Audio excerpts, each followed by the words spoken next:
பரிசுத்தமுள்ள பிதாவே, இன்றைக்கு யோபு 5ஆம் அதிகாரத்தை தியானிக்க நீர் பாராட்டின கிருபைக்காக உமக்கு நன்றி சொல்லுகிறோம்.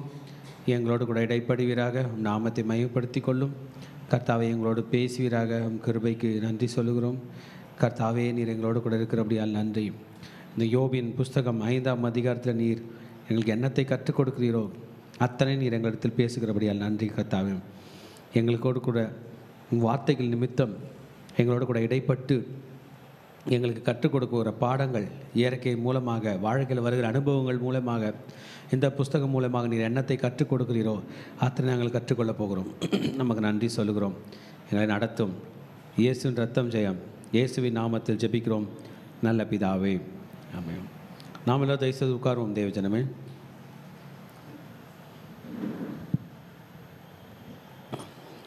இன்றைக்கு யோபு 5ஆம் அதிகாரத்தில் யோபுவை பார்க்க வந்த 3 நண்பர்கள், சிநேகிதர்கள், தேமானியனாகிய எலிபாஸ், சூகியனாகிய பில்தாத், நாகமாத்தியனாகிய சோப்பார். யோபு 2ஆம் அதிகாரம் 11ஆம் வசனத்தின்படி வந்தாங்க. யோபுக்கு ஆறுதல் கூறும்படியாக வந்தார்கள். அவர்கள் தூரத்தில் வந்து நின்று தங்கள் வஸ்திரங்களை கிழித்து, இது யூதர்களுடைய முறைமை. ஒரு கஷ்டம்னா ட்ரெஸ்ஸை கிழிச்சிடுவாங்க, வஸ்திரத்தை கிழிச்சிட்டு சாம்பலில் உட்காந்துருவாங்க, புழுதியை தூக்கி வாரி இறைத்து அழுவாங்க. அது மாதிரி 7 நாள் இரவும் பகலும் ஃபாஸ்டிங்கில் யோபு கூட உட்காந்தாங்க. யோபு பார்த்தோன்னா 3ஆம் அதிகாரம் ஃபுல்லாக யோபு பேசினார், தன்னோட கஷ்டத்தை எக்ஸ்பிளைன் பண்ணார். யோபு ஆண்டவரையும் குறை சொல்ல, தன் நண்பர்களையும் குறை சொல்ல, தன்னோட சூழ்நிலை, தன்னோட வருத்தத்தை வெளிப்படுத்தினார். பாருங்கள், வருத்தத்தை வெளிப்படுத்த மனிதர்கள் ஒரு வழி வச்சுருப்பாங்க. சார், வருத்தத்தை சொல்லாமல் மௌனமாகவே போயிடுவாங்க. சிலர் சின்னதை கூட பெருசாக ஊதுவாங்க. மொழி தெரியாத இடத்துல நமக்கு பேச தெரியாது, கம்முன்னு அழதான் தெரியும். ஒவ்வொருத்தரும் தன் கஷ்டத்தை ஒரு வகையில் சொல்லுவாங்க. அப்படி யோபு இந்த 3ஆம் அதிகாரத்தில் தன்னுடைய கஷ்டத்தை சொன்னார். 4ஆம் அதிகாரத்தில் அவரை பார்க்க வந்த 3 நண்பர்களில் தேமானே ஆகிய எலிப்பாஸ் பேசுகிறார். பேசும்போது எலிப்பாஸ் 14ஆம் வசனத்தின்படி, 4ஆம் அதிகாரம் போன அதிகாரத்தில் 14ஆம் வசனத்தின்படி அவர் ஒரு கனவு கண்டதாகவும், அந்த கனவில், அதாவது யோபுக்காக ப்ரே பண்ணும்போது வந்திருக்கோன்னு நினைக்கிறேன், ஒரு கனவு கண்டதாகவும், அந்த கனவில் எப்படி பிரச்சனை வருது, எவ்வளோ கஷ்டம் வருது என்பதாகவும் அந்த எலிப்பாஸ் பேச போகிறார். தனக்கு தரிசனம் வந்ததாகவும், அந்த தரிசனத்தின்படி அவர் யோபுக்கு பேசுகிறதாக பண்ண போகிறார், யோபுக்கு எக்ஸ்பிளைன் பண்ணுறதாக சொல்ல போகிறார். இந்த யோபுனுடைய இன்ட்ரடக்ஷன் நம்ம ஏற்கனவே முதல் அதிகாரத்தை படிக்கும் போதே பார்த்தோம். யோபு என்கிறவர் ஒரு யூத மனிதனாக இருக்கக்கூடும், இஸ்ரவேலனாக இருக்கக்கூடும் என்று சொன்னோம். யெகோவா தேவனை நன்றாய் தெரிந்து வைத்திருக்கிற ஒரு மனுஷன். ஆபிரகாம் வாழ்ந்த காலத்தில் இவர் வாழ்ந்திருக்கக்கூடும் சொல்கிறாங்க வல்லுநர்கள். ஆபிரகாம், ஈசாக்கு, யாக்கோபு. இந்த புஸ்தகத்தை படிக்கும் போதெல்லாம் நமக்கு ஒரு கேள்வி வருது, ஆண்டவர் உண்மையானவரா? தங்களை நம்புறவங்களை காப்பாற்றுறாரா, இல்லை எல்லாருக்கும் ஒரே மாதிரி வருதா? இந்த யோபின் புஸ்தகம் நமக்கு விசுவாசத்தை வளர்க்குதோ இல்லையோ, நம்முடைய ஃபிலாசபியை, தத்துவத்தை வளர்க்குது. ஆமென். ஆமாம், நல்லவனுக்கும் வருதுங்க, கெட்டவனுக்கும் வருது. இந்த தத்துவம் கேட்டிருக்கீங்களா? அதெல்லாம் வழி வகுக்கும். அந்த காலத்தில் யோபினுடைய புஸ்தகம் படிக்கும்போது ஒன்று மட்டும் புரியுது, காப்பாற்றுகிற கர்த்தர், ரட்சகர் ஆகிய இயேசு அங்கே இல்லை. தேவன் இருக்கிறார், அஃப்கோர்ஸ். யோபு இருக்கிறார், தேவன் இருக்கிறார், மனுஷன் இருக்கிறார். மனுஷனுக்கும் தேவனுக்கு நடுவில் மத்தியஸ்தரா இயேசு இல்லாதது நல்லா தெளிவாக இந்த புஸ்தகத்தில் தெரியுது. ஐயோ, எனக்கும் ஆண்டவருக்கு நடுவில் ஒரு மத்தியஸ்தர் இருந்தால் நல்லா இருக்குமே யோபு கதறுவார்.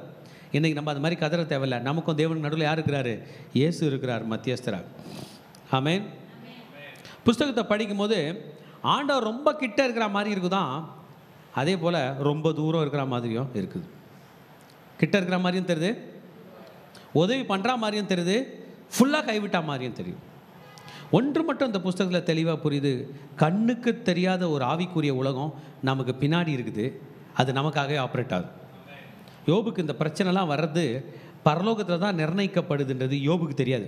ஆனால் நம்ம பார்த்துனுக்கிற நமக்கு தெரியுது அங்கே என்ன நடக்குதுன்னு. பரலோக சினாரியும் பார்த்தோம், பூலோக சினாரியும் பார்த்தோம். அதுபோல் நம்ம லைஃப்பில் இன்றைக்கி நடக்கிறது, பரலோகத்தில் என்ன நடக்குது, ஆவிக்குரிய உலகத்தில் என்ன நடக்குதுன்னு நமக்கு தெரியாது. இந்த யோபு எப்படி உத்தமத்தை காத்து கொண்டாரோ அதே மாதிரி நாம் காத்துக்கொள்ள வேண்டியது அவசியமாக இருக்குது. 3 நண்பர்கள் மாறி மாறி பேச போகிறாங்க. 3 சைக்கிளாக அவங்களுடைய வாக்குவாதங்கள் வளரப்போகுது. 3 சைக்கிளாக பேச போகிறாங்க. ஆனால் ஆண்டவர் முன்னாடியே சொல்லிட்டார், சாத்தாங்கலே சொன்னார், என் தாசனாகிய யோபு உத்தமன், சன்மார்க்கன், தேவனுக்கு பயந்தவன், பொல்லாப்புக்கு விலகுகிறவன். அவர் அப்போவே ரிப்போர்ட் கொடுத்து விட்டார்.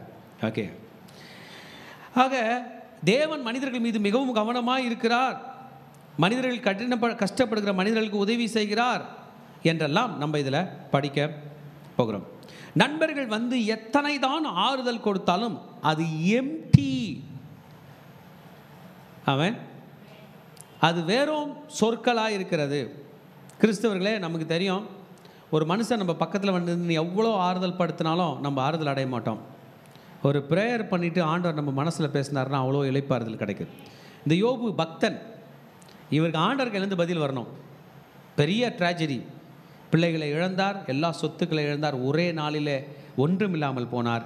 ஃப்ரெண்ட்ஸு பேசுகிறாங்க, ஆறுதல் படுத்த வர்றவங்க வெந்த புண்ணில் என்னத்தை பாய்ச்சிடுறாங்க, வேலை பாய்ச்சிடுறாங்க. They could not comfort him, they could not console him, they were giving emptying words, empty passages. அந்த பேசேஜில் என்ன சொல்லுதுன்னா, யோபு எங்கேயோ தப்பு பண்ணியிருக்கிறார், அவர் அதை திருத்தி கொண்டால் நல்லா இருக்கும், ஆண்டவர் உன் வாழ்க்கையில் கொடுத்த இந்த பிரச்சனைகளுக்கு, இந்த சஃபரிங்கெல்லாம் ஏதோ ஒரு காரணம் இருக்கிறது என்பதாக பேசுவதற்கு ஒரு கனவோடு ஸ்டார்ட் பண்ணி பேச போகிறார். ஒரு அல்லேலூயா சொல்லாமல். யோபின் புஸ்தகம் இது நமக்கு அநேக காரியங்களை கற்றுக் கொடுக்கிறதா இருக்கிறது.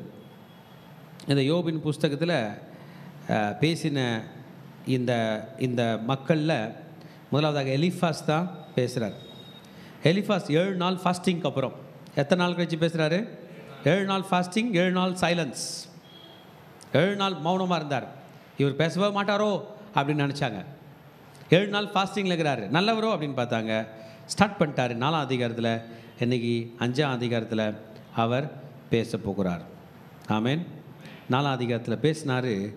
விழுகிறவனுடைய வார்த்தைகள், தள்ளாடுகிற முழங்கால்கள், இதெல்லாம் நீ பண்ணியே உனக்கு போய் இந்த ஆபத்து வந்ததே என்பதாக பேசினார். யோபுனுடைய வரலாறு பற்றி பேசினார். நீ நல்ல மனுஷனாக இருந்தியே, ஆண்டவருடைய வார்த்தையின்படி நீ எல்லாம் கரெக்டாக செஞ்சியே அப்படின்னு சொன்ன அந்த எலிப்பாஸ் கண்டினியூ பண்ணும்போது சொல்கிறாரு, துன்மார்க்கனுக்கு தான் பாடு வரும் அப்படி என்பதாக மறைமுகமாக சொல்ல போகிறார். அப்போ நீங்கள் புரிஞ்சுக்குங்க, பாடு யாருக்கு வந்துருக்குது?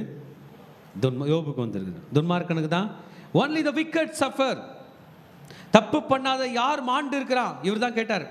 குற்றம் இல்லாமல் அழிந்தவன் உண்டோ? நேற்று அதிகாரத்தை படித்தோமா இல்லையா? குற்றம் இல்லாமல் அழிந்தவன். அவன் வீட்டில் அழிவு வந்திருக்கே. ஆமென். அதை படித்தா சன்மார்க்கன் அதம் பண்ணப்பட்டது எப்போ என்றெல்லாம் கேட்டார். என்னுடைய கேள்விகள் ரொம்ப ஆச்சரியமாக இருக்கிறது. ஆனால் கன்ஃபார்ம்டாக யோபுக்கு ஆறுதல் கொடுக்க போகிறதா இல்லை. நான் உங்களை பார்த்து கேட்குறேன், குற்றமில்லாதவன் மடிந்ததுண்டோன்னா எலிப்பாசே, இதெல்லாம் தத்துவங்கள், ஆளாளுடைய சொந்த தத்துவங்கள், ஆண்டவருடைய வார்த்தைகள் போன்று சில வார்த்தைகள் இருந்தாலும் அவங்களுடைய சொந்த கருத்துக்கள். பாருங்க, காயின் தப்பு பண்ணாரா, ஆபேல் தப்பு பண்ணாரா? சொல்லுங்க. செத்தது யாரு? இயேசு தப்பு பண்ணாரா, நம்ம தப்பு பண்ணோமா? செத்தது யாரு? எலிப்பாஸுக்கு தெரில, அவன் மாற்றி புரிஞ்சுக்கிட்டான். நீங்களும் நானும் கூட ஆண்டவரை மாற்றி புரிஞ்சுக்கிறோம். கிறிஸ்தவர்களே, பாடு என்பது நம் வாழ்க்கையில் நம்மை அழிப்பதற்காக வரவில்லை. இந்த பாடை வைத்தே கர்த்தர் நம்மை உயர்த்த போகிறார். கிறிஸ்தவர்களுக்கு மரணம் என்பது ஒரு ஃபுல் ஸ்டாப் அல்ல, அது ஒரு கமா மட்டுமே. நித்தியமாய் வாழ்வதற்கு பல வழிகளை வகுக்கக்கூடியதாய் இந்த பாடுகள் இருக்க போகிறது. ஆமென். அவர் சொல்கிறார், ஒரு கனவு கண்டாராம். அந்த கனவில் அப்படியே பயமும் திகிலும் அவருக்கு வந்துச்சா. 4ஆம் அதிகாரம் 14ஆம் வசனத்தில் அதில் கண்டினியூ பண்ண போகிறார். யோபு, நீ எங்கேயோ பாவம் செய்திருக்கிறாய். You are ready, you should be ready for this punishment. I saw a vision. நான் ஒரு தரிசனத்தை கண்டிருக்கிறேன். இந்த தரிசனத்தில் தான் இந்த பாடுகள் நான் பார்க்குறேன் உனக்கு வருது என்று சொல்லி இந்த 5ஆம் அதிகாரத்தில் தொடர போகிறார். யோபை ஒரு வகையில் என்கரேஜ் பண்ணுறாரு. கர்த்தர் உன்னை பாடுகள்லேருந்து வெளியெடுக்கும்படி செய்வார். ஆனால் உன் பாடுகளுக்கு காரணம் நீ செய்த பாவம். ஆமென். God is disciplining Job because of his sin. என்ன தாங்க எலிப்பாஸ் பேசினாருன்னு கேட்டிங்கன்னா, அதுக்கு ஒரே ஒரு டைட்டில் கொடுக்குறான்னா, ஆண்டவர் யோபு கையில் பாவம் இருந்தபடினால் அவர் என்ன பண்ணுறாரு? தண்டிக்கிறார், திருத்துகிறார். ஆமென். தேவஜனமே, யோபு இதுக்கெல்லாம் பதில் பிறகு கொடுப்பாரு. ஆனால் நமக்கு தெரியும் அங்கே என்ன நடந்தது என்று. வாங்க நம்ம இன்னும் ஆழமாக போய் படிப்போம். ரைட், 5ஆம் அதிகாரத்துக்கு உங்களை அன்புடன் வரவேற்கிறேன். யோபுக்கு வந்த பாடுகளுக்கு காரணங்களை எலிப்பாஸ் விளக்கப் போகிறான். முதல் பகுதியில் நான் பேச போகிறது என்றால், ஒரு மதியினன், ஒரு நிர்மூடன், ஒரு கோபக்காரன், வேற என்ன வார்த்தை சொல்லலாம், ஒரு கெட்டவன் உடைய முடிவு நன்றாயிருக்காது அப்படின்பதாக எலிப்பாஸ் பேச போகிறார். 1ஆம் 2ஆம் வசனத்தை படித்தோம் என்றால், இப்போது கூப்பிடும், இப்ப கூப்பிடு, யார் உத்தரவு கொடுக்கிறார் பார்ப்போம் என்று சொல்லுகிறார். கோபம் நிர்முடனை கொல்லும், பொறாமை புத்தி இல்லாதவனை அதம் பண்ணும். எலிப்பாஸ் சொல்றாரு, நான் சொல்றதை கேளு, உனக்கு மூளை வேலை செய்யல, நீ கூப்பிட்டு பாரு, கடவுள் பதில் தர மாட்டாரு. ஏன்னா நீ ஏதோ தப்பு பண்ணிட்டு வந்திருக்க. ஆமென். இன்னைக்கு கிறிஸ்டியன்ஸுக்குள்ள இந்த ஒரு பிரச்சனை இருக்குங்க. யாருன்னா ஒருத்தர் ஒரு மிஸ்டேக்ல மாட்டினாங்கன்னா என்ன பண்ணிட்டான் சொல்லுங்க, தப்பு பண்ணிட்டான். இந்த ஃபியர் எனக்கு இருக்கு. தப்பு பண்ணிட்டான்னு சொல்றது கூட நம்ம பயமா இருக்கு. ஒருவேளை தப்பு பண்ணாம இருந்தான்னா, ஏன் அப்படி கேட்குறீங்கன்றீங்களா? தப்பு பண்ண போது எத்தனையோ முறை நம்மளை காப்பாற்றிருக்காரு. தகுதி இல்லாத நம்மை காப்பாற்றியிருக்கார். அவர் பாவிகளை ரட்சிக்க வந்த தெய்வம். பரிசுத்தர் கூப்பிட்டா பதில் கிடைக்கும் என்பதாக அவர் சொல்ல போகிறார். பரிசுத்தவான்களின் யாரை நோக்கி பார்ப்பீர்? யார் மாதிரி நீங்கள் இருக்க போறீங்க? வேத வல்லுநர்கள் சொல்றாங்க, யோபு வாழ்ந்த காலத்தில் ஆபிரகாம், ஈசாக்கு, யாக்கோபுலாம் வாழ்ந்திருப்பாங்க. அந்த காலத்தில் தான் யோபு வாழ்ந்திருப்பாருன்னு சொல்றாங்க. He want to accuse that யோபு ஒரு நிர்மூடனாக இருந்திருப்பார், புத்தி இல்லாதவனாய் இருந்திருப்பார். ஆக புத்தி இல்லாதவர்களுக்கு, தேவனுக்கு கீழ்ப்படியாதவர்களுக்கு, பாவிகளுக்கு என்ன பிரச்சனை வருமோ அத்தனையும் வரும் என்பதாக இந்த மனிதன் சொல்ல போகிறான். ஒரு எக்ஸாம்பிள் சொல்கிறார். நிர்முடன் ஒருவனை பார்த்தாராம். அவன் நல்லா வளர்ந்து வேரூன்றி நிற்கும் போது இவன் என்ன பண்ணிட்டானா, சபிச்சிட்டானா. சபிச்சது யாரு? கனவுல எலிப்பாஸ். யாரை சபிக்கிறான்? நிர்முடன், a foolish man. வளர்ந்து பெரிய ஆளாகி பணக்காரனா செல்வந்தன் ஆகும்போது சபிச்சானா. சபிச்ச உடனே அவன் பிள்ளைகள் ரட்சிப்புக்கு தூரமாயிட்டாங்களாம். தப்புவிக்கார் இல்லாமல் வாசலிலே நொறுக்கப்பட்டார்களாம். பசித்தவன் அவன் விளைச்சலின் முட்செடிகளுக்குள்ளே இருந்து, 5ஆம் வசனம் படிக்கிறான், பறித்து தின்றான். பரிகாரன் அவன் ஆஸ்தியை விழுங்கினான். இந்த 7 வரைக்கும் படித்தோன்னா நிர்மூடனுக்கு வருகிற தீமைகள், அந்த நிர்மூடனுக்கு தீமைகள் வருதுன்னு சொல்கிறாரு பாருங்க. அதெல்லாம் ஏற்கனவே இங்கே யோபுக்கு வந்திருக்கிறது. ஆமென். மறைமுகமாக யோபின் மகன்கள், யோபினுடைய பிள்ளைகள் மரித்ததை பற்றி இவன் இங்கே சொல்லுகிறான். நான் பார்த்துருக்கேன், என்னுடைய அனுபவத்தில் நான் பார்த்துருக்கிறேன். நிர்முடனுக்கு தான் இது வரும், பாவிகளுக்கு தான் இது வரும். அவன் பிள்ளைகளை எங்கே வச்சு கொன்றுவாங்களாம்? தப்புவிக்கார் இல்லாமல் வாசலிலே நொறுக்கப்பட்டார்கள். இன்றைக்கு தான் கோர்ட்டெல்லாம் கொண்டு போய் மக்களுக்கு தண்டினை வகிக்கிறார்கள். யூதர்களுடைய காலத்தில், இஸ்ரேலுடைய காலத்தில் நியாயம் விசாரிக்கிறவங்க ஊருக்கு வெளியே கூட்டு வருவாங்க. அவனை நியாயாதிபதிகள் ஊருக்கு வெளியில் உட்காந்து நியாயம் விசாரித்து அவனை அங்கேயே என்ன பண்ணுவாங்க? கொன்றுடுவாங்க. அப்படிப்பட்ட நிலை தான் உனக்கு வந்தது, உன் பிள்ளைகளுக்கு வந்தது என்று சொல்லுகிறான் இந்த மனிதன். ஆமென். இதில் ஒரு ஒரு ஒரு என்ன சொல்கிறது, ஒரு ப்ராவர்ப், மொழி மாதிரி ஒன்று சொல்லுகிறான். தீங்கு புழுதியில் இருந்து உண்டாகிறதில்லை. எங்கேருந்து உண்டாகிறதில்லை? நமக்கு விரோதமாய் வருகிற பிரச்சனைகள் மண்ணில் இருந்து வருவதில்லை. எங்கேருந்து வருவதில்லை? ஐயா எங்கள் வீட்டு சுற்றி மண் வந்துச்சு, ஒரே பிரச்சனை இல்லை. அந்த ஆழத்தை புரிந்து கொள்ள வேண்டும். வருத்தம் மண்ணில் இருந்து முளைக்கிறதும் இல்லை. என்ன சொல்ல வர்றாருன்னா, ஒரு விதை விதைச்சா எப்படி அது வளர்ந்து மரமாய் கனி கொடுக்கிறதோ, தீமையை விதைச்சா அதுவும் வளர்ந்து துன்பத்தை கொடுக்கும். யார் சொல்கிறது? ஆமாம், எலிப்பாஸ். யோசிச்சு பாருங்க, கஷ்ட நேரத்தில் எலிப்பாஸ் மாதிரி ஆளுங்க வந்து சொன்னாங்கன்னு வைங்க, நான் தப்பு பண்ணிட்டேன்னா கூட அவங்க என்ன தான் பண்ண போகிறாங்க? நீ தப்பு பண்ணன்றதை தான் விளக்க போகிறாங்க. இது இவாஞ்சலிசம் இல்லை. தேங்க் காட், இயேசு நமக்கு கற்றுக் கொடுத்துருக்காரு. அப்புறம் ஏன் நம்ம இயேசு நம்மளை காப்பாற்றுக்கு அப்புறம் ஏன் இதை படிக்கணும்னு நினைக்கிறீங்களா? இயேசு இல்லாத ஒரு சாப்டர், ஒரு வாழ்க்கை இருந்தால், ஒரு 4 பேர் பேசினா எப்படி இருக்கும் என்பதை கற்றுக்கிறோம். ஆமென். தேவனோட நெருங்கிய உறவுள்ள ஒரு மனிதன் யோபு. அவனுக்கு வருகிற பிரச்சனைகள், சோகால்டு நீதிமான்கள் போல இருக்கிற 3 நண்பர்கள் அந்த பிரச்சனையை அவனுக்கு அதிகமாக்குகிறார்கள். ஸோ தீங்கு புழுதிலிருந்து உண்டாகலை, வருத்தம் மண்ணிலிருந்து முளைக்கவில்லை என்றால் நீ தீங்கு விதைச்சிருக்க, அதான் உனக்கு என்ன வந்திருக்கு? தீங்கு. நீ வருத்தம் வரக்கூடிய காரியங்களை விதைச்சிருக்க, அதனால உனக்கு என்ன வந்திருக்குது? வருத்தம் உண்டாகுது. அக்கினி பொறிகள் மேலே பறக்கிறது போல மனுஷன் வருத்தம் அனுபவிக்க பிறந்திருக்கிறான்.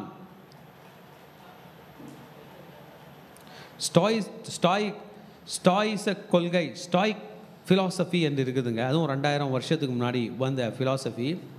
இயேசு ராஜாவும் 2000 வருஷத்துக்கு முன்னாடி வந்தார்.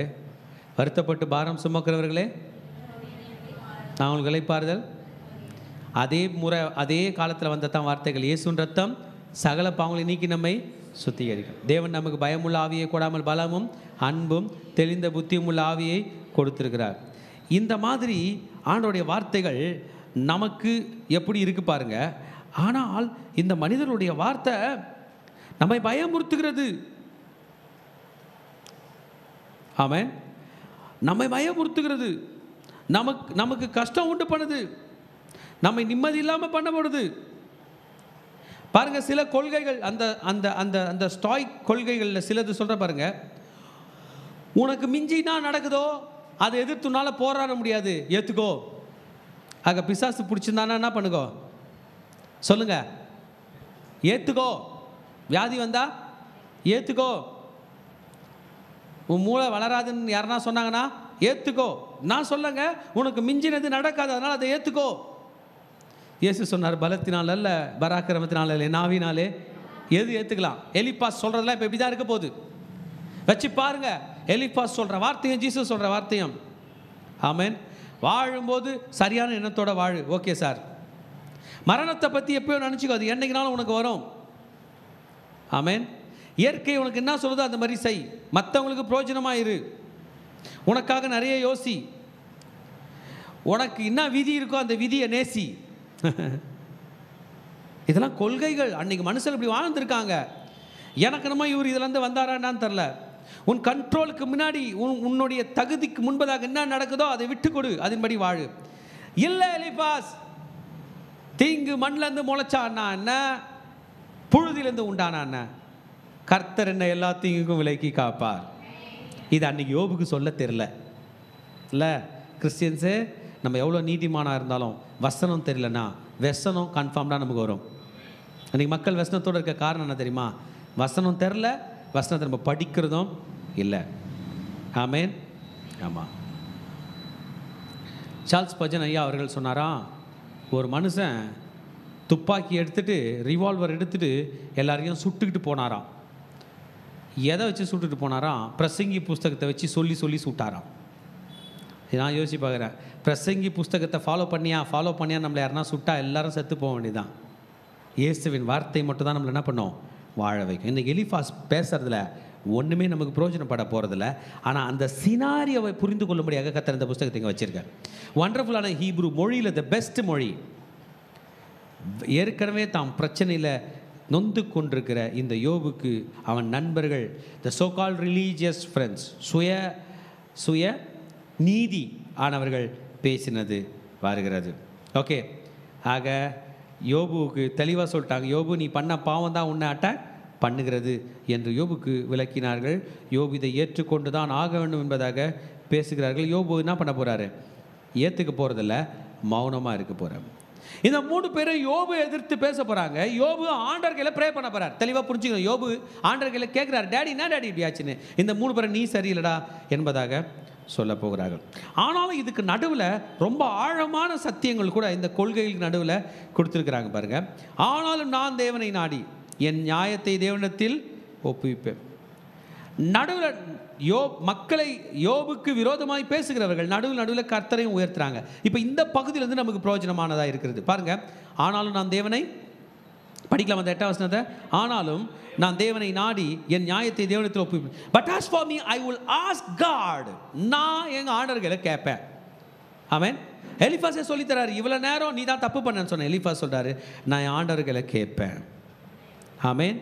ஆராய்ந்து முடியாத பெரிய காரியங்களையும் எண்ணி முடியாத அதிசயங்களையும் அவர் செய்கிறார். நமக்கு தெரியும்ல, ஆராய்ந்து முடியாத பெரிய காரியங்களையும் எண்ணி முடியாத அதிசயங்களையும் கர்த்தர் செய்கிறார். இந்த வசனம் எங்கேருந்து வந்துச்சு? யோபுலேருந்து வந்துருக்கு. நம்ம பல முறை நம்முடைய வாக்குத்தத்தமாக வச்சுருக்கோம். தாழ்ந்து தாழ்ந்தவர்களை உயரத்தில் வைத்து துக்கிக்கிறவர்களை ரட்சித்து உயர்த்துவார். எலிஃபாஸ் யோபு திட்டிக் கொண்டிருந்த எலிஃபாஸ் இப்போ ஆண்டவரை உயர்த்தப் போகிறார். அவர் பூமியின் மேல் மழையை வர்ஷிக்க பண்ணி வெளிநிலங்களின் மேல் தண்ணீரை வருவிக்கிறார். ஆமென். 16 வரைக்கும் படிக்க போகிறோம். தந்திரக்காரரின் கைகள் காரியத்தை முடிய நடத்தக்கூடாதபடிக்கு அவருடைய உபாயங்களை அவர் அபத்தமாக்குகிறார். அவர் ஞானிகளை அவருடைய தந்திரத்திலே பிடிக்கிறார். திரவியக்காரரின் ஆலோசனை கவிழ்க்கப்படும். அவர்கள் திரவியக்காரர்கள்னா அவங்க ஒரு ஒரு ஒரு கிராஃப்டி பீப்புள், ஒரு ஐடியா வச்சுக்கிட்டு வரவங்க, ஒரு பிளானோட மூவ் பண்ணுறவங்க. நம்ம கூட ஒரு பிளானோட வராங்க. அந்த பிளான் நடக்கலன்னு வைங்க, நம்மளை விட்டு போயிடுவாங்க. அவள்தான் அப்படி அவர் ஞானிகளை அப்படி பண்ணுறார். பகற்காலத்திலே அந்த அந்தகாரத்துக்குள்ளாக்கி மத்தியான வேளையில் இரவிலே தடவுகிறது போல தடவி திரிகிறார்கள். ஆனாலும் எளியவனை அவர்கள் வாயிலிருந்து பட்டயத்துக்கும் பலவானின் கைக்கும் விலக்கி ரட்சிக்கிறார். Wow wow. 16ஆம் வசனமும் படிச்சிருவோம். அதனால் தரித்திரனுக்கு நம்பிக்கை உண்டு, தீமையானது தன் வாயை மூடும். கர்த்தர் கையில் ஹோப் இருக்குது. ஆனால் அந்த ஹோப்புக்கு யோபு தகுதி இல்லை என்பதாக இவர் பேச போகிறார். இதுக்குள்ளே இன்னும் உள்ளே படித்து பார்க்கும்போது எலிஃபாஸ் ஒரு டாக்டிஸாக ஒரு வார்த்தை சொல்கிறாரு. நீங்கள் இன்னும் ஆண்டவரை ஒழுங்காக தேடலை, உங்கள் பிரச்சனைக்கு என்ன காரணம் என்பதை நீங்கள் இன்னும் கண்டுபிடிக்கவே இல்லை. ஆண்டவர் கண்டுபிடிப்பார். ஆண்டவர் நீ எளியவனாக இருந்தால் உயர்த்துவார். பாருங்கள், ஒரு ஒன்றுத்தையும் நம்ம அதோட அது அர்த்தத்தை புரிஞ்சுக்கிட்டோம்னா அவர் இன்டெரக்டாக என்னன்னு சொல்கிறார் பாருங்கள். தந்திரக்காரின் கைகள் காரியத்தை முடிய நடத்தக்கூடாதபடிக்கு அவர்களுடைய உபாயங்களை அவர் அபத்தமாக்குறார். இந்த 12ஆம் வசனம் யோபுக்கு எதில் ரெலவெண்ட்டாக இருக்குது? நான் யோசிப்பாரு. நீ தந்திரக்காரனாக இருந்த, நீ நினச்ச அதை நினைப்ப என்ன பண்ணிட்டார் ஆண்டவர்? உடைச்சார். அதனால தான் உன் வீட்டில் இத்தனை மரணங்கள், உன் சொத்துக்கள் எல்லாம் போனது என்பதாக மனிதனை காயப்படுத்துது. பாருங்கள், இந்த சாப்டர் ஸ்டார்ட் ஆகும்போதே ஒரு ரகசியத்தை நீங்கள் புரிஞ்சுக்கணும். ஆண்டவர் யோபுவை புகழ்கிறார் இல்லையா? 1ஆம் அதிகாரத்தில் ஆண்டவர் யார் இகழறான்? 1ஆம் அதிகாரத்தில் ஆண்டவர் யோபுவை புகழ்கிறார். யோபு யார் இகழறது சொல்லுங்க? சாத்தான் அக்யூசர். அவன் நம்மளை அவமானப்படுத்துவான். அவன் சொன்னா, என்ன ஆண்டவரே நீ போய் அவனை ஒரு ஆளாக வச்சிருக்கிறீங்க இல்லை?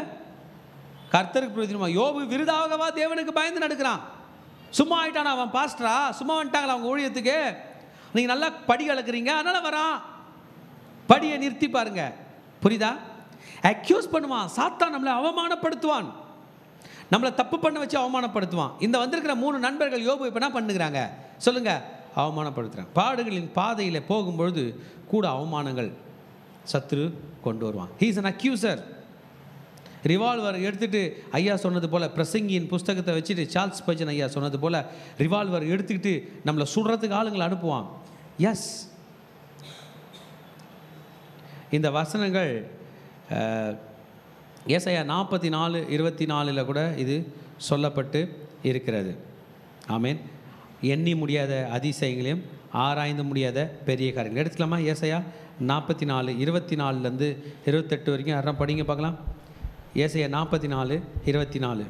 உன் மீட்பரும் தாயின் கர்ப்பத்தில் உன்னை உருவாக்கினவருமான கர்த்தர் சொல்லுகிறதாவது, நானே எல்லாவற்றையும் செய்கிற கர்த்தர், நான் ஒருவராய் வானங்களை விரித்து நானே பூமியை பரப்பினவர், நான் கட்டு கதைக்காரரின் குறிகளை அபத்தமாக்கி குறி சொல்லுகிறவர்களை நிர்மூடராக்கி ஞானிகளை வெட்கப்படுத்தி அவர்கள் அறிவை பைத்தியமாக பண்ணுகிறவர், நான் என் ஊழியக்காரரின் வார்த்தையை நிலைப்படுத்தி என் ஸ்தானாதிபதிகளின் ஆலோசனையை நிறைவேற்றி குடியேறுவாய் என்று எருசலேமுக்கும் கட்டப்படுவீர்கள் என்று யூதாவின் பட்டணங்களுக்கும் சொல்லி அவைகளின் பாழான ஸ்தலங்களை எடுப்பிப்பவர், நான் ஆழத்தை நோக்கி வற்றிப்போ என்றும் உன் நதிகளை வெட்டாந்தரை ஆக்குவேன் என்றும் சொல்லுகிறவர், கோரேசை குறித்து அவன் என் மெய்ப்பன், அவன் எருசலேமை நோக்கி நீ கட்டப்படு என்றும் தேவாலயத்தை நோக்கி நீ அஸ்திபாரப்படு என்று சொல்லி. இப்போ இதில் பார்த்தோன்னா அன்சர்ச்சபிள் திங்ஸ், ஆராய்ந்து முடியாத காரியங்களை கர்த்தர் செய்கிறவர் என்று எலிஃபாஸ் சொல்கிறத ஏசாயாவும் சொல்லி இருக்கிறார். இந்த வார்த்தை பவுல் அப்போஸ்தலனும் 1 கொரிந்தியர் 3ஆம் அதிகாரம் 19ஆம் வசனத்தில் இதை தான் சொல்கிறார். உலகத்தில் எதுலாம் ஞானமோ அது கர்த்தருடைய பார்வைக்கு அது கர்த்தர். படிங்க 1 கொரிந்தியர் 3:19. 1 கொரிந்தியர் 3:19. இவ்வுலகத்தின் ஞானம் தேவனுக்கு முன்பாக பைத்தியமாய் இருக்கிறது, அப்படியே ஞானிகளை அவர்களுடைய தந்திரத்திலே பிடிக்கிறார் என்றும் ஞானிகளுடைய சிந்தனைகள் வீணாய் இருக்கிறது என்று கர்த்தர் அறிந்திருக்கிறார் என்று எழுதியிருக்கிறது.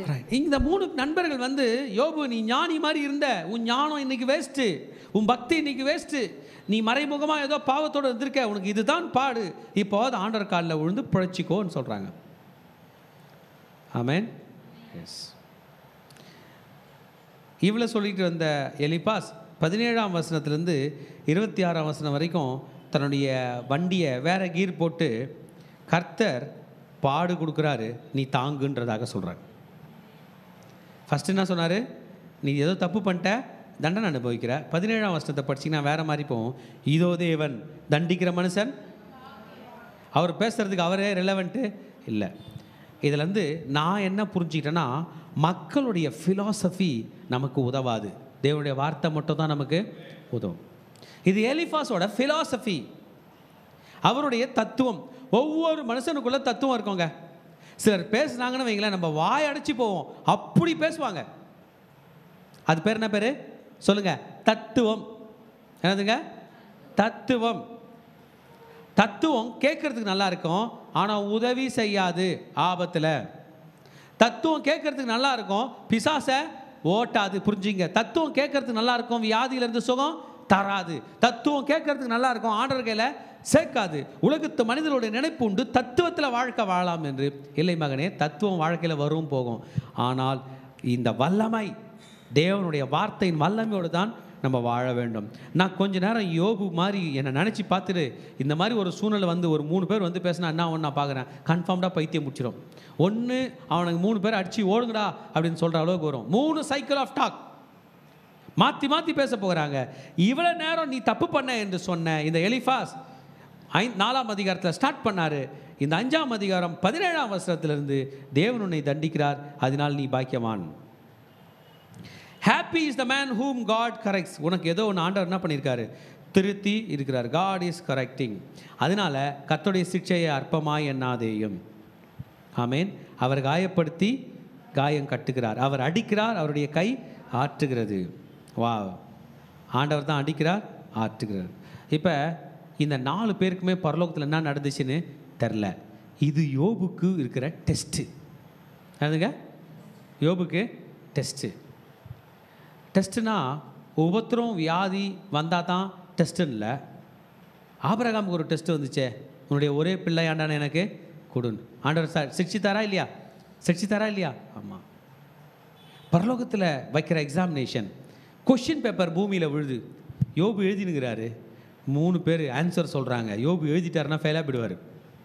யோபு படித்தது தான் என்ன பண்ணோம், எழுதுனா என்ன. இங்கே பாருங்கள், உங்கள் வாழ்க்கையில் வருகிற பிரச்சனைக்கு அது கொஷின் பேப்பர்னா அவங்க சொல்கிறதெல்லாம் கேட்டு பதில் எழுதாதீங்க. பைபிள் என்ன சொல்லுதோ, ஆண்டவர்னா சொல்கிறாரோ அந்த பதில் எழுதினா தான் நம்ம தாக்கு பிடிப்போம். ஆமேன். இதில் ஃபஸ்ட் ரவுண்டில் சாத்தாங்காலி, செகண்ட் ரவுண்ட்லேயும் சாத்தாங்காலி, இந்த தேர்ட் ரவுண்டில் சாத்தாங்காலி ஆவான்னு தன்னுடைய தூதர்கள் போல் கொஞ்சம் பேர் அனுப்புகிறான். ஆனாலும் நான் விசுவாசிக்கிறேன், கர்த்தர் யோபுவை காப்பாற்றத்தான் போகிறார். என் செய்தியை கேட்டுக்கொண்டிருக்கிற மகனே மகளே, உன் விசுவாசத்தை விட்டு விடாதே. போராட்டங்கள் ஜெயிக்க வேண்டும், பாவங்களை மேற்கொள்ள வேண்டும். புரிஞ்சுங்க, பாவத்தை என்ன பண்ணோம்? சாத்தான் சொல்லுவான், நீ பாவத்தில் விழுவன். பாவங்களை மேற்கொள்ள வேண்டும், வியாதியை மேற்கொள்ள வேண்டும், பிசாசை மேற்கொள்ள வேண்டும், உபத்திரவங்களை தாண்ட வேண்டும். கர்த்தர் நம்மோடு கூட இருக்கிறார். ஹல்லேலூயா.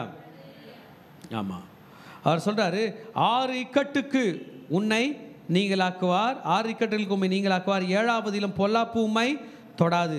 ஆக 6 இக்கட்டு வந்துச்சியா, அதில் ஆண்டவர் உங்களை காப்பாற்றினார். 7ஆவதுலேயும் உங்களுக்கு பொல்லாப்பு வராது என்பதாக இப்போ என்கரேஜிங்காக இருக்குது. எலிஃபாஸ் கொஞ்சம் சாஃப்டாக போயிட்டு ஹார்டாக போயிட்டு சாஃப்டாக வருகிறார். பாருங்கள், அடுத்தது பஞ்ச காலத்திலே அவர் உம்மை மரணத்துக்கும் யுத்தத்திலே பட்டயத்தின் வெட்டுக்கும் விலக்கி காப்பார். நாவின் சவுக்குக்கும் மறைக்கப்படுவீர். பாழாக்குதல் வரும்போது பயப்படாமல் இருப்பீர். பாழாக்குதலையும் பஞ்சத்தையும் பார்த்து நகைப்பீர். காட்டு மிருகங்களுக்கு பயப்படாமல் இருப்பீர். வெளியின் கல்லுகளோடு உமக்கு உடன்படிக்கையாக இருக்கும். வெளியின் மிருகங்களோடு உம்மோடு சமாதானம் இருக்கும். உடைய கூடாரம் சமாதானத்தோடு இருக்க காண்பீர். உடைய வாசஸ்தலத்து விசாரிக்கப்படும் போது குறைவை காண மாட்டீர். உடைய சந்தானம் பெருகி உடைய சந்ததியார் பூமியின் பூண்டுகளைப் போல இருப்பார்கள் என்பதை அறிந்து கொள்ளுவீர். இன்னும் 2 படிச்சிடலாம். அவனுடைய சந்தானம் பெருகிய படித்தோம். தானியம் ஏற்ற காலத்தில் அம்பாரத்தில் சேர்கிறது போல முதிர் வயதிலே கல்லறையில் சேருது. நம்ம கஷ்டத்தில் இருக்கும்போது இத்தனை வசனத்தை யாருன்னா படித்தாங்கன்னா நம்ம ஓடிடுவோம். யோபு எல்லாம் முடிஞ்சிச்சு, உனக்கு வயசாகிடுச்சு, எங்கே போயிடுவேன்? கல்லறைக்கு போயிடுவேன். நல்ல பழுத்த பழமாக கல்லறையில் போய் சேருவேன். யோபு இதை ஏற்றுக்கொள்ள போகிறது இல்லை. என் மீட்பர் உயிரோடு இருக்கிறார், அந்நிய கண்களால் அல்ல, என் சொந்த கண்களால் காணப்போகிறேன். ஆமென். ஆமாம், உன் வயசான காலத்தில் நீ வந்துடுவ. உலக கொள்கைகள் என்ன தெரியுமா? மரணம் கன்ஃபார்ம்டாக வரும், அதை மாற்ற முடியாது, அதை ஏற்றுக்கோ, குறித்த காலத்தில் வரும் என்றெல்லாம் மரணத்தை பெரிதாக பேசுகிற நேரத்தில் மரணத்தை ஜெயித்த உயிர்த்தெழுந்த இயேசுவை பற்றி இந்த உலகத்தில் நாம் பறைசாற்றி கொண்டிருக்கிறோம். நாம் எந்த கொள்கையும் பேசவில்லை, அவருடைய வல்லமையை பற்றி பேசுகிறோம். ஏன் எலிஃபாஸ் இப்படி பேசினாரு? நீங்கள் சொல்லுங்கள் பார்க்கலாம். ஏன் எலிஃபாஸ் இப்படி பேசினாரு? உலக ரட்சகர் அப்பொழுது பிறக்கவில்லை. உலக ரட்சகர் அப்ப மரணத்தை ஜெயித்தவர் அப்பொழுது பிறக்க, யோபுனுடைய பாவங்களுக்காக மரித்த தேவாட்டுக்குட்டி அப்பொழுது இல்லை. எலிஃபாஸ் பார்வையில் அவர் பேசுறது கரெக்டு, நம்ம பார்வையில் அதுக்கு எல்லாத்துக்கும் பதில் வந்து விட்டது. ஹல்லேலூயா. இதோ நாங்கள் ஆராய்ந்து அறிந்தது இதுதான், காரியம் இப்படி இருக்கிறது, இதை நீர் கேட்டு உமக்கு நன்மை உண்டாக அறிந்து கொள்ளும். I have searched you. Eliphaz தன்னோட ரிப்போர்ட் கார்டு கொடுத்தார். உன்னை நான் தேடி பார்த்தேன், நான் இன்வெஸ்டிகேட் பண்ணியிருக்கிறேன், தேமானியனாகிய நான் சொல்லுகிறேன். என்னாச்சு? உனக்குள்ள ஃபால்ட் இருக்குது, நீ உன்னை திருத்திக்கோ, சரியாரு, பத்திரமா போய் சரி. கரெக்டாக சொன்னாங்க, பத்திரமா போய் சரி. வயசாயிடுச்சு, உனக்கு உடம்பு சரியில்லை, போய் ஒழுங்கு மரியாதையா சரி. உனக்குள்ள நிறைய பிரச்சனை இருக்குது, போகிற வழியில் என்ன பண்ணு? ப்ரே பண்ணி மனம் திரும்பு. Hear it and know it for yourself. கேட்டு உனக்கு நன்மை உண்டாக புரிந்து கொள். ஏன்னா இங்கே பாருங்கள் தேவஜனமே, ப்ளீஸ் ப்ளீஸ் ப்ளீஸ், நம்ம விதியை நிர்ணயிக்கிறது மனுஷன் யார்? நம்ம விதியை நிர்ணயிக்கிறது யார்? கர்த்தர். நான் இன்னும் கொஞ்சம் ஆழமாக போய் சொல்கிறேன், நம்ம விதியை நிர்ணயிக்கிறதுக்கு வியாதி யார்? வியாதியை நீ யார்? என் விதியை நிர்ணயிக்கிறதுக்கு ஆண்டவர் நினைச்சார் நான் ஒரு நொடியில் என்னை சுத்தம் பண்ணுவார். எத்தனை பேர் விசுவாசிக்கிறீங்க? ஒரு நாள் அந்த குஷ்டரோகி வந்தான், அவன் அப்படியே குஷ்டரோகத்தில் சாகணும்.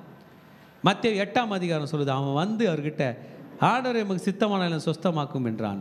எனக்கு சித்தம் உண்டு, நீ சுத்தமாகணும். தொட்டார் பாருங்க, அந்த வியாதி போச்சு. விதியை மாற்றுகிற தேவன்.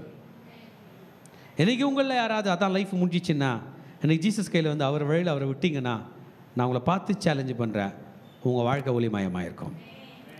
இது போல் எலிஃபாஸோட வார்த்தைகள் நம்மை தாக்கப்படுத்தாது. இயேசுவின் வார்த்தைகள், நான் உலகத்துக்கு ஒளியாய் இருக்கிறேன், நானே வழி சத்தியம் ஜீவன், நீ கேட்டு உனக்கு நன்மை உண்டாக அறிந்து கொள்ளும் என்று எலிஃபாஸ் சொன்ன வார்த்தையை நம்ம கேட்க போகிறதில்ல, இயேசு சொன்ன வார்த்தையை. என் கூட சேர்ந்து சொல்லுங்கள், நாங்கள் இனிமேல் இயேசு சொன்ன வார்த்தைகளை கேட்டு எங்களுக்கு நன்மை உண்டாக அறிந்து கொள்ளும். திரும்பி சொல்லுங்க, நாங்கள் இயேசு சொன்ன வார்த்தைகளை கேட்டு எங்களுக்கு நன்மை உண்டாக அறிந்து கொள்வோம். ஹல்லேலூயா. கர்த்தர் நம்மை கொடா கொடி ஆஸ்வதிப்பார்கள். நாம் எழுந்து நின்று ஆண்டவரை ஆராதனை செய்வோம்.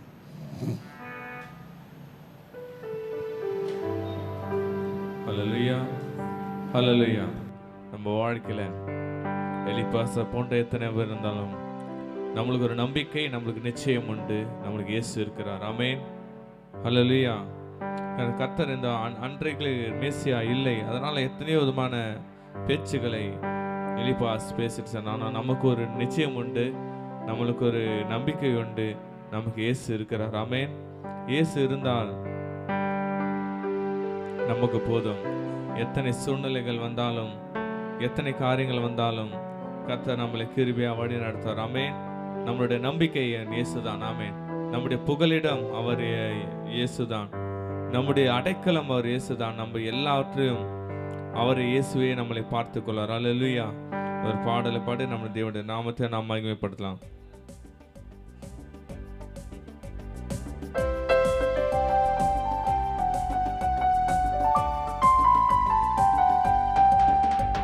என் நம்பிக்கையே உமக்கு ஸ்தோத்திரம், என் புகலிடமே உமக்கு ஸ்தோத்திரம். சொல்லமாப்பா. என் நம்பிக்கையே உமக்கு ஸ்தோத்திரம், என் புகலிடமே உமக்கு ஸ்தோத்திரம். உம்மைத்தான் நான் நம்பி இருக்கேன், அற்புதங்கள் எனக்கு செய்யுங்கப்பா. உம்மைத்தான் நான் நம்பி இருக்கேன், அற்புதங்கள் எனக்கு செய்யுங்கப்பா. என் நம்பிக்கையே உமக்கு சோத்திரம், என் புகலிடமே உமக்கு சோத்திரம். என் நம்பிக்கையே உமக்கு சோத்திரம், என் புகலிடமே உமக்கு ஸ்தோத்திரம்.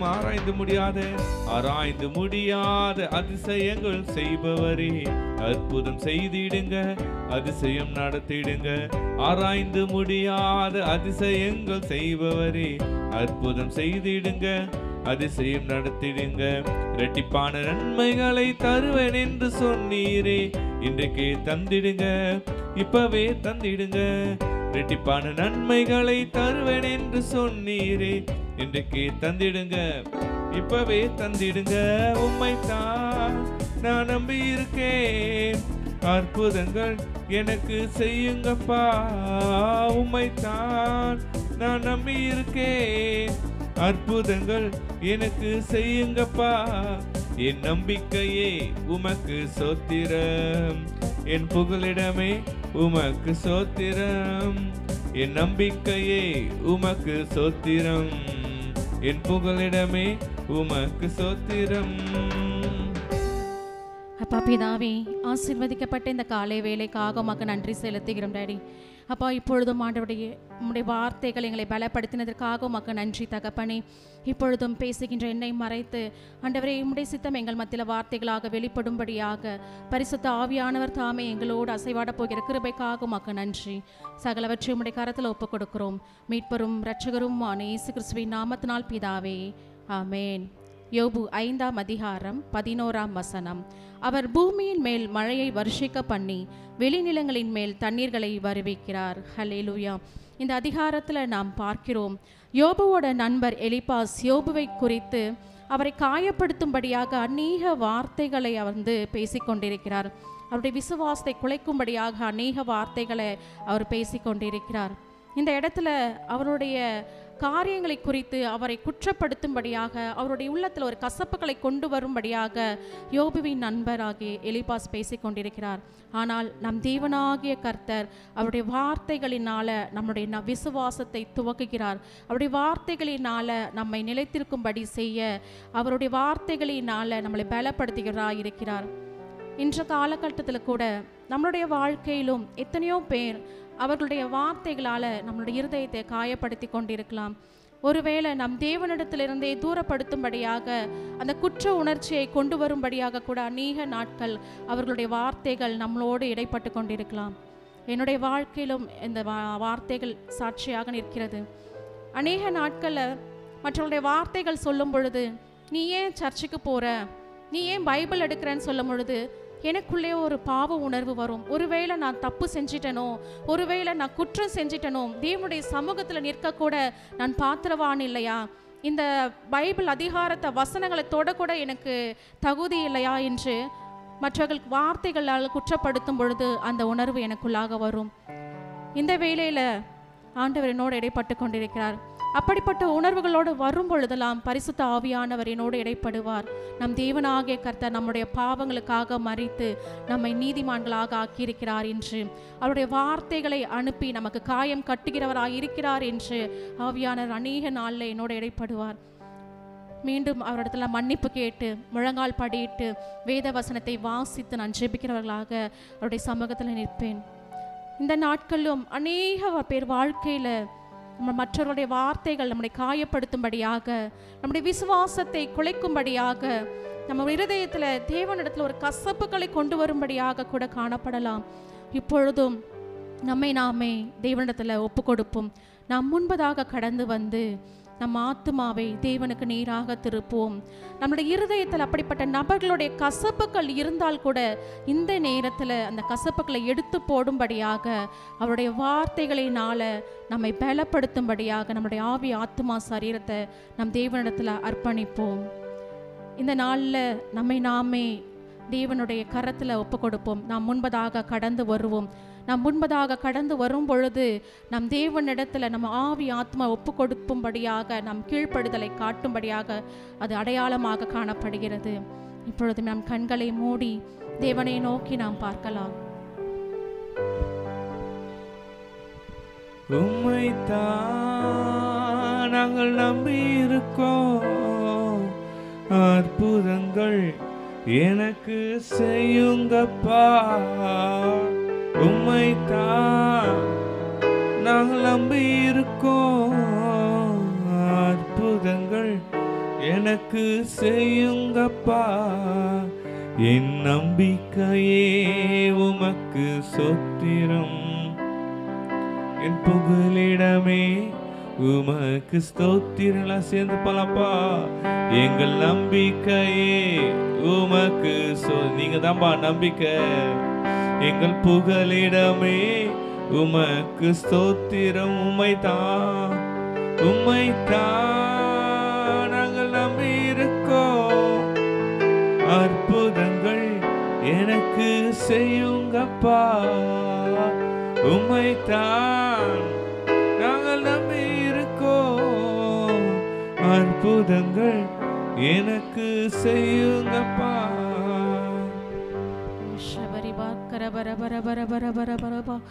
எங்கள் ஆவியானவரே அப்பா, இந்த இடம் முழுவதும் அசைவாடுதல் கடந்து வரட்டும் தகப்பனே. அப்பா, எங்கள் இல்லத்துல இப்படிப்பட்ட காய உணர்வை, கசப்பு உணர்வை அப்பா ஏற்படுத்தினவர்கள் யாராக இருந்தாலும் இந்த நேரத்தில் நாங்கள் அவர்களை மன்னிக்கிறோம் ஆண்டவரே. அப்பா, உம்முடைய வார்த்தைகளை அனுப்பி ஆண்டவரே எங்களுக்கு காயம் கட்டுகிறவரால் நீர் இருப்பதற்காக உமக்கு நன்றி செலுத்துகிறோம் தகப்பனே. அப்பா, அநேக நாட்கள் ஆண்டவரே அப்பா உம்முடைய பிரசனத்தை விட்டு உம்முடைய ஐக்கியத்தை விட்டு பிரிக்கும்படியாக, எங்களை குற்றப்படுத்தும்படியாக வார்த்தைகள் ஆண்டவரே எங்களுக்கு மத்தியில் கடந்து வந்திருந்தாலும் ஆண்டவரே இந்த நாள் எங்கள் ஆவி ஆத்துமா சரீரத்தை அப்பா உம்முடைய கரத்தில் நாங்கள் ஒப்பு கொடுக்கிறோம் டாடி. அப்பா, இந்த வேளையில அப்படிப்பட்ட குற்ற உணர்வுகள் எங்களுக்குள்ளாக காணப்பட்டால் ஆண்டவரே உம்முடைய வார்த்தைகளால் எங்களை பலப்படுத்துங்கப்பா. அப்பா, இந்த நாட்கள்ல உம்முடைய வார்த்தைகள் ஆண்டவரே எங்கள் விசுவாசத்தை புதுப்பிக்கும்படியாக, அப்பா இந்த நாளில் ஆண்டவரே எங்கள் வாழ்க்கையை புதுப்பிக்கும்படியாக, அநேக சூழ்நிலைகளை எந்தெந்த சூழ்நிலையில் நாங்கள் குற்றமற்றவர்களாய் காணப்படும்படியாக உம்முடைய பரிசுத்த ரத்தத்தை நான் தந்தீரோ அப்பா, உம்முடைய வார்த்தைகளால் எங்களை பலப்படுத்தினீரோ அப்பா, அதை மறந்து போய் அந்த குற்றமுள்ள வார்த்தைகளினால அப்பா உம்முடைய ஐக்கியத்தை விட்டு நாங்கள் தூரம் போயிருந்தோமோ, இந்த வேளையில எங்களை ஒப்பு கொடுக்கிறோம் டாடி. அப்பா, எங்களை மன்னிக்கும்படியாக அப்பா நீர் எங்களை பலப்படுத்திய கிறிஸ்துவாய் இருக்கிறீர் என்பதை நாங்கள் அறிந்து கொள்ளும்படியாக இந்த நேரத்தில் எங்கள் ஆவி ஆத்துமா சரீரத்தை அப்பா உம்முடைய கரத்தில் நாங்கள் ஒப்பு கொடுக்கிறோம். ஒருவேளை அந்த கசப்புகள் எங்கள் இருதயத்தில் இருந்திருந்தால் இந்த வேளையில் அப்பா உம்முடைய பரிசுத்த ஆவியானவர் தாமே எங்களுக்குள்ளாக அசைவாடும்படியாக அந்த கசப்புகளையும் அந்த வார்த்தைகளின் காயங்களும் எங்களிருந்து அகற்றி போடும்படியாக ஆண்டவரே நீர் பலப்படுத்துகிற கிறிஸ்துவாய் இருந்து ஆண்டவரே உம்முடைய வார்த்தைகளால் எங்களை பலப்படுத்த போகிறதற்காக மக்கு நன்றி செலுத்துகிறேன் டாடி. அப்போ ஒருவேளை நாங்கள் விசுவாசத்தில் தொய்ந்து போனவர்களாக இருந்தால் மீண்டும் எங்களை புதுப்பிக்கும்படியாக என் தேவனே உம்முடைய கரத்தில் நாங்கள் ஒப்பு கொடுக்கிறோம். அப்பா, உம்முடைய பரிசுத்த ஆவியானவர் தாமே எங்களோட அசைவாட போகிறதற்காக உமக்கு நன்றி டாடி. அப்பா, இந்த வேளையில அப்பா உம்முடைய கரத்தில் நாங்கள் ஒப்பு கொடுக்கிறோம்ப்பா. ஆவியானவரே உம்முடைய வல்லமை எங்கள் மத்தியில இறங்கட்டும்பா. அந்த கசப்புகளும் அப்பா அந்த வார்த்தைகளை எங்கள் இருதயத்தில் அகற்றி போடுகிறேன் டாடி. உம்முடைய வார்த்தைகள் எங்கள் மத்தியில நிலைத்திருக்கக்கூடிய கிருபையை தாங்கப்பா. உம்முடைய வார்த்தைகள் எங்களை பலப்படுத்த போகிறதற்காக உம்மை ஸ்தோத்திரிக்கிறோம், உம்மை துதிக்கிறோம், உமக்கு நன்றி செலுத்துகிறேன் தகப்பனே. இந்த வேளையில் ஆண்டவரே அப்பா அப்படிப்பட்ட நபர்கள் எங்கள் மத்தியில் இருந்தால் இந்த வேளை இயேசுவின் நாமத்தினால் அவர்களை நாங்கள் மன்னிக்கிறோம் டாடி. அப்பா, அவர்கள் உள்ளத்திலும் நம்முடைய வார்த்தைகள் பலப்படும்படியாக நீரை கிரியை செய்ய போகிற கிருபைக்காக உமக்கு நன்றி செலுத்துகிறோம். சகல துதி கன மகிமை அப்பாவும் ஒருவருக்கே ஏறெடுக்கிறோம். மீட்பரும் இரட்சகருமான இயேசு கிறிஸ்துவின் நாமத்தினால் பிதாவே, ஆமென். இந்த நேரத்தில் நம்ம ஒரு தீர்க்க தரிசன செயலை செய்யலாம். ஒருவேளை நம்ம உள்ளத்தில் அவர்களுடைய வார்த்தைகள்னால யாராவது நம்ம உள்ளத்தில் கசப்புகள் இருந்தால் நம்ம இருதயத்தில் நம் கைகளை வைத்து கொள்ளுவோம். இந்த வேளையில் நாம் தேவனிடத்தில் நாம் அறிக்கை செய்யலாம். நம்ம இருதயத்தில் கைகளை வைத்து கொண்டு நாம் அவர்களை மன்னிக்கிறோம் என்று நாம் அறிக்கையிடலாம். இந்த வேளையில் எங்கள் இருதயத்தில் அப்படிப்பட்ட கசப்புகளை அந்த வார்த்தைகள் இன்னும் எங்கள் உள்ளத்தில் கிரியை செய்து கொண்டிருந்தால் இந்த வேளையில் எங்கள் இருதயத்திலிருந்து நாங்கள் எடுத்து போடுகிறோம் டாடி. அப்பா, அந்த நபர்களையும் நாங்கள் இந்த வேளையில் நாங்கள் மன்னிக்கிறோம். என் தேவ ஆவியானவர் தாமே அவர்களோடு இடைப்பட்டு மீண்டும் எங்களை விசுவாசத்தில் புதுப்பிக்கிறவர்களாக ஆண்டவரே நீர் கிரியை செய்ததுக்காய் உமக்கு நன்றி செலுத்துகிறோம் டாடி. உமக்கு நன்றி நன்றி நன்றி தகப்பனே. சகல துதிகன மகிமை அப்பா ஒருவருக்கே ஏறெடுக்கிறோம். இயேசுவின் ரத்தம் ஜெயம், இயேசுவின் நாமத்தினால் பிதாவே, ஆமென்.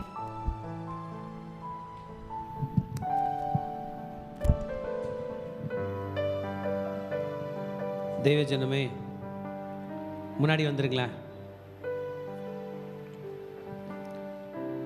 நம்ம கூட நம்ம லைஃப்பில் யார் யாரையோ சொன்ன வார்த்தைலாம் கேட்டு ரொம்ப குழம்பி போயிருக்கோம், கன்ஃபியூஸ் ஆகிருக்கோம். யோபுனுடைய 3 ஃப்ரெண்ட்ஸ் மாதிரி நமக்கு மூணு ஃப்ரெண்ட்ஸ் இருந்திருப்பாங்க. ஒருவேளை அவங்க கிறிஸ்டியன் ஃப்ரெண்ட்ஸாக கூட இருந்திருப்பாங்க. குழப்பி விட்டுருப்பாங்க, வசனமும் சொல்லியிருப்பாங்க, குழப்பமும் சொல்லியிருப்பாங்க. ஆனால் இன்றைக்கி நம்ம ஒரு முடிவு எடுக்க போகிறோம். யாரோட வார்த்தைனாலும் கன்ஃபியூஸ் ஆக போகிறதில்ல. பாடுகள் மத்தியில் கூட, உபத்திரவங்கள் மத்தியில் கூட நம்ம கன்ஃபியூஸ் ஆக போகிறதில்ல. அவர் வார்த்தையை கீழ்ப்படிய போகிறோம். ஆமென்.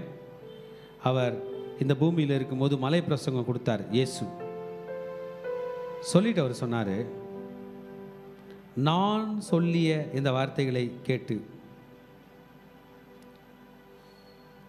அதன்படி செய்கிறவன் எவனோ அவனை கண்மலையின் மேல் தன் வீட்டை கட்டின புத்தியுள்ள மனுஷனுக்கு ஒப்பிடுவேன்.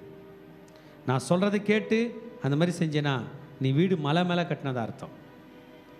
நான் சொல்லி அந்த வார்த்தைகளை கேட்டு இந்தபடி செய்யாதிருக்கிறவன் எவனோ, நான் சொல்கிறதை கேட்டுட்டு நீ வேற ஒன்று கட்டினேன்னா மணல் மேலே வீடு கட்டினதா அர்த்தம். வீடு கட்டிட்டாயா, முடிஞ்சிச்சியா, லைஃப் கட்டிட்டாயா, நினச்ச மாதிரி அமைஞ்சிருச்சியா? இல்லை மகனே. அவர் சொன்னார், வீடு கட்டிட்டாங்க, ஆனால் பெருமழை சொரிந்து பெருவெள்ளம் வந்து காற்று அடித்து அந்த வீட்டின் மேல் மோதின போது,